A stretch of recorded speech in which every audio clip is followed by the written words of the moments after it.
Welcome back everyone to Let's Play Hot Wheels World's Best Driver.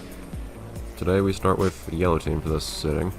We do now have enough tokens, as a reminder, to actually buy all of the special abilities, so we'll do that once we finish up this round, which means after next episode when we finish up the blue team's run through of round 4. We are pretty close to the end here though, and by that I mean we're more than halfway through.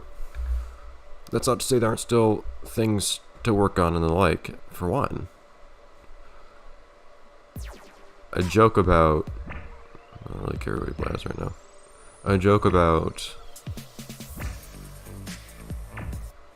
explaining some certain issues with the red team, namely a glitch with their navigator, as well as them for some reason being the only team to not have a prototype car, has led to an interesting development. So this entire time I had pretty much just been ignoring the navigators from a narrative standpoint, and not really thought to myself that they really existed in any meaningful capacity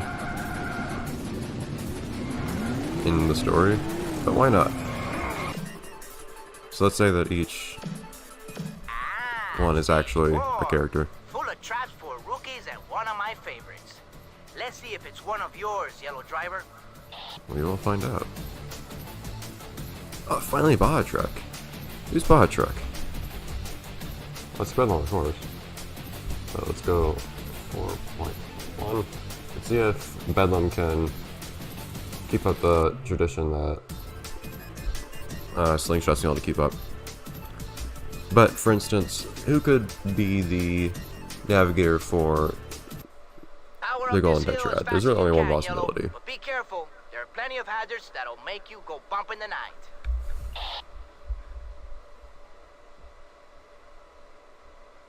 Load. The only one that's really so directly affiliated with Golden Tetrad, that would of course be... It's not working, so check those pickups. That would of course... Oh, you... Okay. I feel like that was kind of unfair being so close. Alright, but I mean, so barely getting hit by that. That just kind of appeared right as I got hit by it. I was thinking, hey, that's kind of cool. There's a plane or a chopper up above me, and it turned out that it was dropping bombs on me. Now I know the radius, so it's not too big a deal. Come on, man. This car gets blown apart real easy. Yeah, the range of these things is ridiculous. Come on! It's not even on the screen when it blows up.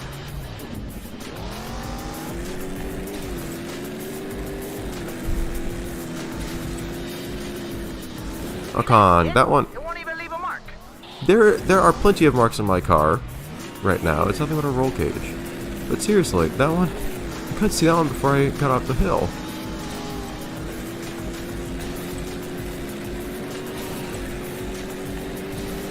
Are there any other bombs left here? Yep. Okay. I will give that one another try, and I'll explain my new policy on that in a minute. But there's really only one character that has a lasting connection to the Golden Tetrad that is not actual the characters we're playing as right now. That, of course, is Scooby-Doo. And who else would be so annoying as, at least in some people's opinion, as Navigator, but Scooby-Doo. Jeez. Range on that thing is massive. Part of my car just sliding around. And I'll start talking about who the other navigators are later. Particularly in the case... Come on, I couldn't even... I either go slow by going off the road, or I get blown up. Come on, I couldn't even see that mine anymore.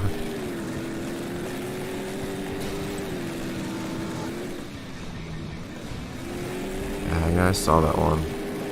That trial just beat you. Wow. It's supposed to be the other way around, Yellow. It's just a matter of luck what happens when you get hit by a mine. That one was actually my fault for hitting, but man, some of these are kind of mean. These things are really, really And for one, they're appearing in front of you as opposed to just being there the whole time. Jeez, their explosion radius is so much bigger than their actual activation radius too, and the activation radius is already massive. Is this way any better?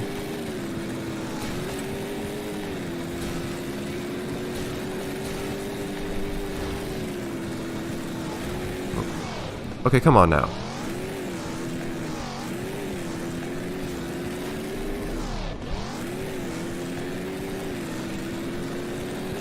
Since I'm not talking about who the other navigators are just yet, though, I guess I'll talk about the approach to what decides how many times I replay an event. I saw a bomb right there. Oh, come on. If I hadn't gone so slow trying to dodge that bomb. Oh, well. So, is it the last one? So, the new idea is pretty much, I'm probably going to limit myself to about 5 attempts. I wish I haven't been keeping count, so I don't know if that's my 4th or 5th attempt. Somewhere around there, I think.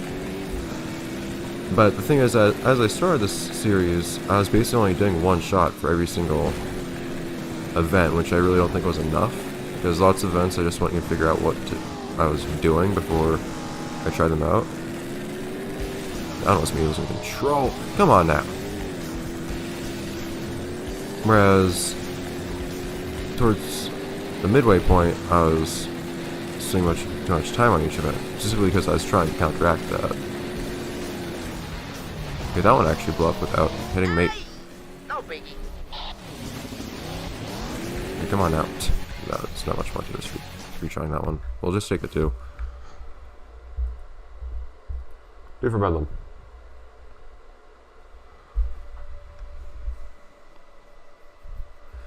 So that's probably what I'll do. I'll limit to a specific number of attempts probably. And the thing is, it's hard to really come up with a one-size-fits-all solution because the degree to which you need to memorize the track and whatnot depends on each event. For instance, the drifting events for Blue Team, you have a really long course to memorize, as opposed to some others that don't really require to memorize anything. The ones that are reaction-based, for instance. Anyways, more Bedlam. 4.2. So let's have Baja now at least.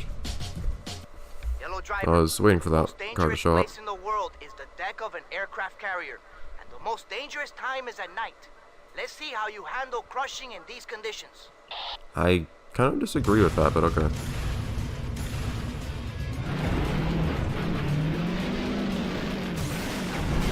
You're chaining up, Yellow. Keep it cranking. See what happens here. Some of these things you want to drive on top of, though, you really just can't drive on top of. Firestorm can be a real pain to do certain things with. How'd that one go? Always love your work, Yellow driver. I'll take it. Well, that's a pretty clear demonstration of ability. So I guess that's how you make up for having Bedlam having broken the chain of the uphill climb events. Congratulations, Jeez. Yellow driver. You just scored yourself a little bonus. Check it out back at the test facility. That's not a bonus, that's just like being able to progress, but okay. Yeah, the Baja is the car that actually looks like Bedlam, so it was nice to finally have that. Unfortunately that Bedlam had a little bit of trouble with it. What is Bedlam's average score now? We have how many points? 4, 6, 8, 11? 11 over the course of 5 events, so it's just over a 2, their average. It's not bad at all, actually, if I'm not counting that wrong. Nice Bedlam. Their first score was actually a 1, so it's pretty nice. Juggernaut, again, 16 Angels, here we go. Oh, not 3. 4.3. Some cars really seem to get stuck with really only one type of event. Make like a caveman and smash your way through here, Yellow. But you probably want to avoid exploding barrels and other things that'll slow you down. Maybe. Exploding barrels also break stuff, which is kind of cool. Who knows? This is another kind of event where there's some degree to which you want to practice, I feel like. Yellow. Keep it cranking. Just have an idea of what obstacles are where and all that. Ladies and gentlemen, Sometimes you find new obstacles you haven't seen before and you don't know how they affect you. Like, for instance, earlier I ran over some kind of vent. I think I just ran over just now. And darn, that was a bad one. Put that dead on. You kind of want to tap things so you can keep going through despite having hit them. Just keep on coming. But that one thing, you would not really think that, you'd think it would slow you down a little bit more than it does, but no. You keep all your speed when you hit it.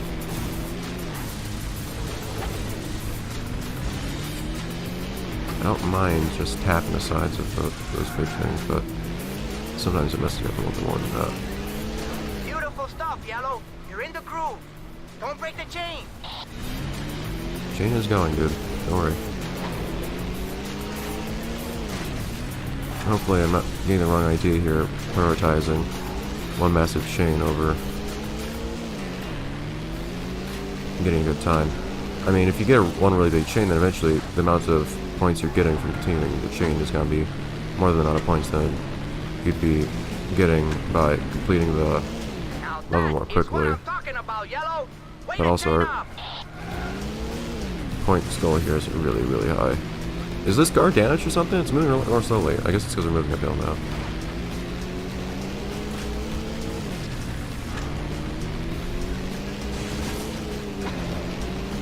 I'm not really going on my way to hit every single possible thing. Oh, reason being that you're absolutely out of time. Where's your head at, Yellow? Ah, come on, man! We need to conquer these events. I was looking at my exact score, but because I wouldn't have had time to do the math in my head, but I absolutely would have gone something nice there. If I'd actually finished that, that would have been wonderfully calculated. And by that I mean really lucky. Run through right then. Yeah, because you can keep such a long combo going on this one, the time bonus isn't that big of a deal. I think it would actually be harder on the shorter versions of this event, because Thanks for coming. the time bonus would be a bigger deal, because the longer your combo is going, the more quickly you're accruing points, and the bigger that is compared to any points you would get from your time bonus. Because your time bonus, I believe you only get 1,000 points per second you have left. That seems pretty consistent throughout all the different events.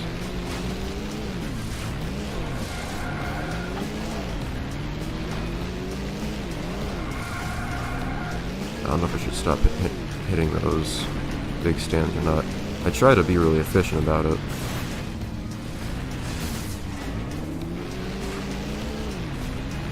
It also slow down a lot towards the end here because you start going uphill. And this car, for some reason, has a really hard time even getting itself moving.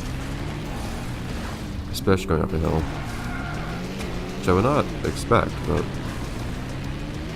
I'm pretty sure I have all the points I need right now, actually. I only need like 700,000 or something like that. Right now, I don't have 700,000 though.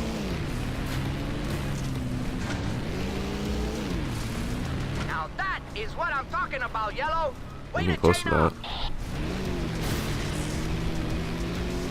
Yeah, I have that now. We're good.